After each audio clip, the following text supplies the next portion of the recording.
અમદાવાદના કઠવાડા વિસ્તારના લોકોના નસીબ ખુલ્યા છે, કારણ કે છેલ્લા 4 દાયકા જૂના જર્જરિત આવાસના સ્થાને હવે ઊભા થશે આધુનિક ફ્લેટ્સ। જી હા, હુડકો વસાહતના 968 પરિવારોનું સ્વપ્ન ભાજપ સરકારના કારણે આખરે સાકાર થયું છે। રાજ્ય સરકારની રીડેવલપમેન્ટ પોલિસી અને સરકારની નીતિના કારણે આજે હજારો પરિવારોને જર્જરિતના બદલે સુખ સગવડથી સંપન્ન ફ્લેટ મળવાના છે। ભાજપના સક્રિય કાર્યકર્તા અને નિકોલ વોર્ડના પદાધિકારી દુષ્યંત ગોહેલ તથા સ્થાનિકોની આગેવાનીમાં રીડેવલપમેન્ટ સ્કીમનો લાભ મળવાનો છે। અમદાવાદના કઠવાડા વિસ્તારમાં આવેલી ઇન્દિરા ગાંધી વસાહતમાં વર્ષોથી 3 માળિયામાં જર્જરિત હાલતમાં રહેતા 968 પરિવારો માટે વિકાસનો નવો સૂર્યોદય થયો છે। ગુજરાત હાઉસિંગ બોર્ડની 42 વર્ષથી વધુ જૂની હુડકો વસાહતના 3 માળિયા મકાનોના સ્થાને હવે રીડેવલપમેન્ટ સ્કીમ હેઠળ આધુનિક ફ્લેટ્સ બનાવવાની કામગીરી જોરશોરથી શરૂ કરી દેવામાં આવી છે। ભાજપના સક્રિય કાર્યકર્તા દુષ્યંત ગોહિલ દ્વારા સ્થાનિકોને વિશ્વાસમાં લઈ પારદર્શક રીતે કરવામાં આવેલી કામગીરીને પગલે આજે આ વિસ્તારનો નકશો બદલાઈ રહ્યો છે। લાંબા સમયથી ભયજનક હાલતમાં રહેતા મકાનોમાં રહીશો જીવના જોખમે વસવાટ કરતા હતા।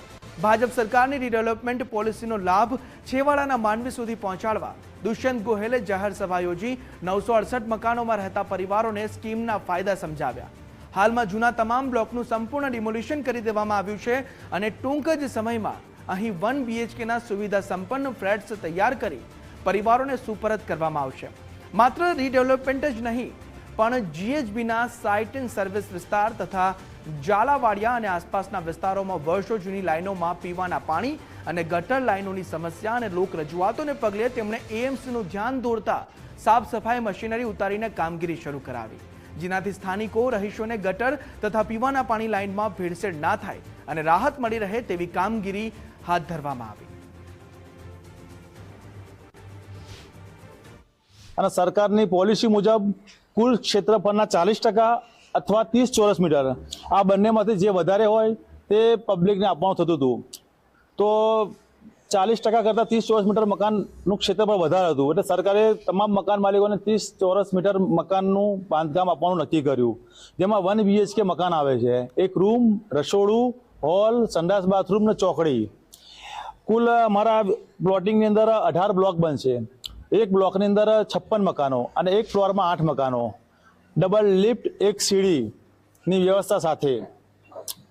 હાલમાં તમામના LPGની ગેસ લાઇન પણ અહીં ગાડી આપવામાં આવશે પબ્લિકને।